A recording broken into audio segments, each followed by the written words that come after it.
Okay, so as you can see, our name is Keep Yourself Bowel Happy, Constipation, an online resource for carers and people with palliative care needs.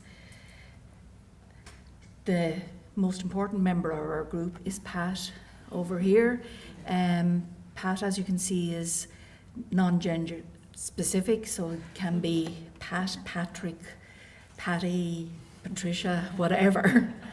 Okay, so the rest of our group, we've Jean and Brenda from the Belfast Health and Social Care Trust. Donna and Denise are from the Southeastern Health and Social Care Trust in Northern Ireland. Angela is Louth Specialist Palliative Care Group. Breda then is from Milford Hospice in Limerick, and myself from St. Columkills in Loughlinstown. Okay, so the rationale for our project was that the research would show that 30 to 90% of palliative patients suffer from constipation at some stage in their illness. It's a distressing and uncomfortable symptom, and our literature review shows that constipation is poorly recognised and undertreated, but the good news is that it can be managed effectively. So the aim of the project was to develop an online resource for patients and carers about recognising and managing constipation, to promote awareness of constipation in the palliative care population, and to enable patients and carers to take an active role in the prevention and management of constipation. So our approach, again, we did an in-depth literature review of constipation and found that it was very prominent in the population, our target population, and that it was a very distressing and uncomfortable condition, causing extensive suffering, third only following pain and anorexia to patients receiving palliative care. The reason for this, we weren't quite sure. The research would say that it was because there is no definitive universal definition for constipation, and also that patients and healthcare professionals have a very different interpretation of what is constipation. We also know from the research and from clinical practice that constipation, if got in the early stages, can be managed quite effectively, but it can cause a lot of difficulties if it's allowed to develop. We also contacted within our own group some of our colleagues who were dealing with groups of patients with life-limiting illnesses, including motor neuron disease, dementia, congestive cardiac failure, and to find out if there was any resources out there that we weren't aware of. But most of people got back to us to say that they had limited resources for their early stages of their diseases, but that they believe that dealing with palliative end-of-life situations were the responsibility of the palliative care team. So we had another look at it and looked into the different styles of presentation methods that were available. We know again from research that 90% of people who attend their healthcare professionals forget what has been said to them, and of the percentage who remember, 50% of that information is remembered incorrectly.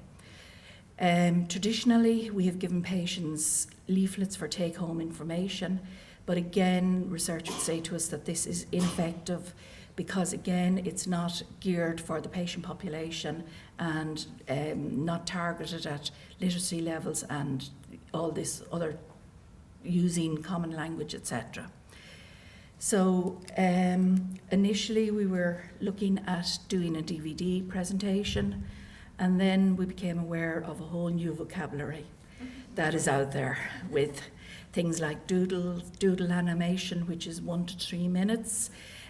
We had snippets, which are 3 to 5 minutes, and the list goes on and on. So we thought about what the content of our presentation should be, what we thought our target population, the carers and patients receiving palliative care would need, and made up a questionnaire, made up a presentation with this, and had a sample of a DVD and a doodle, which we were very lucky and were allowed to present to the Voices for Care group.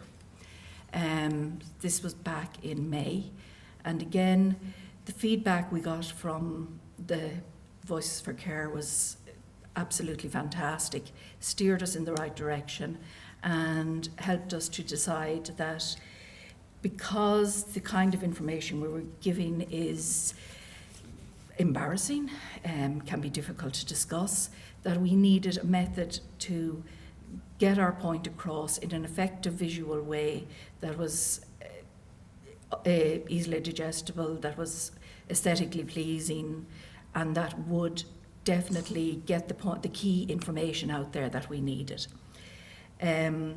So having decided that a doodle was where we were going, we then moved forward and tried to investigate who we could contact to do this work for us. You can see there from the Gantt chart that there was very little activity in the first 3 months, and then it took off exponentially.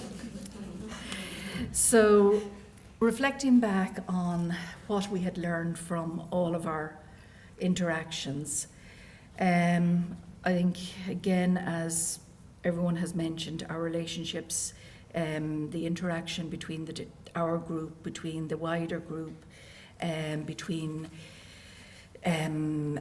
people outside of nursing and healthcare. We suddenly were introduced to graphic designers, to creative directors, and again, as I say, they do use a different vocabulary.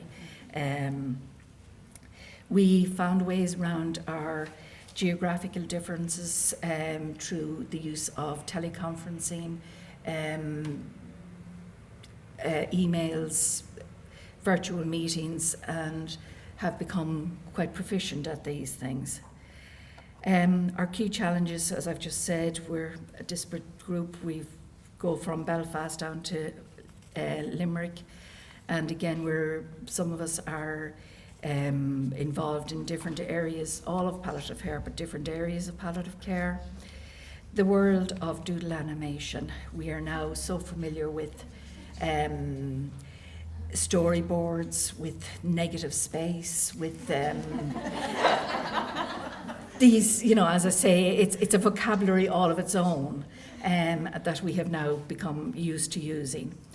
Our budget management, again, was quite a challenge. A lot of companies didn't even quote us. The majority, we would have contacted companies in Ireland, Northern Ireland, and in Britain.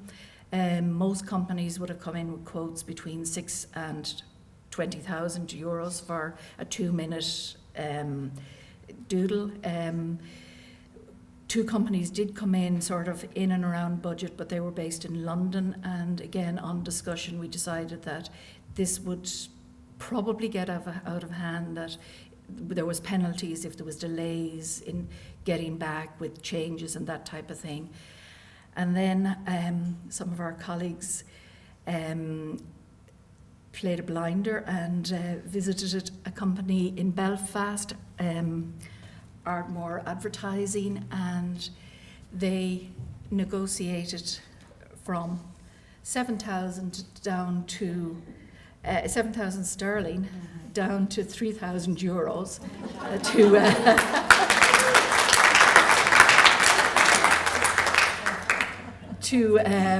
complete our doodle. This again, we have to recognise the generosity of the team, of the production company who agreed to do that. It was really gracious of them to do it. And they did come in on budget, on time, and it made it a very pleasant experience for all concerned. We now realise that it's in outside the health system, it is quite acceptable to be offered a glass of wine at 3 o'clock on a Friday afternoon. while having a meeting. But so as you can see, again, one of the highlights, I think, of our project was our meeting with the Voices for Care.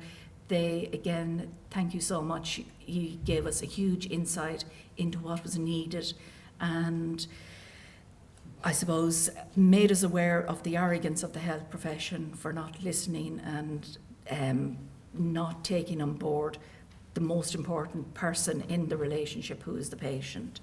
Just to remind us of that every now and again is very good.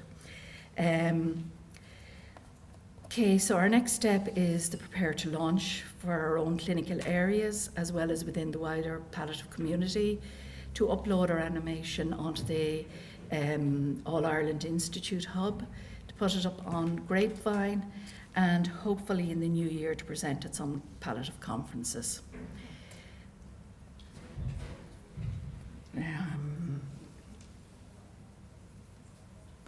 Pat is not coming up here. Thank you. Today, we want to talk to patients with palliative care needs about constipation.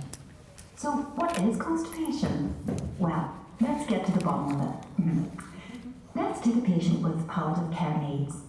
Pat hasn't been feeling too well. Are you in pain, Pat? Bloated? Tummy in knots? Embarrassed to talk about it? Not going to the loo regularly?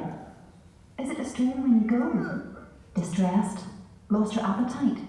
Sick? Bloated? And miserable? Thankfully, Pat, there are ways to help. Make sure you drink plenty of water. If you can, try a little exercise. Try to eat more fruit and some fibre. Remember, morphine and codeine can cause constipation as a side effect. So don't worry. Ask your doctor, nurse or pharmacist if you need a softener or stimulant laxative, making sure you take them as often as instructed. You may even need to take them together, and within a few days, everything should return to normal. Make sure you take note of your bowel movements. You may need to refer to a stool chart, and if there are any changes like not going for more than 3 days, or the first sign of blood in your stool, make sure you contact your doctor or nurse as soon as you can. Pick up a leaflet today for more information on constipation, and keep yourself bowel happy. Oh, tremendous.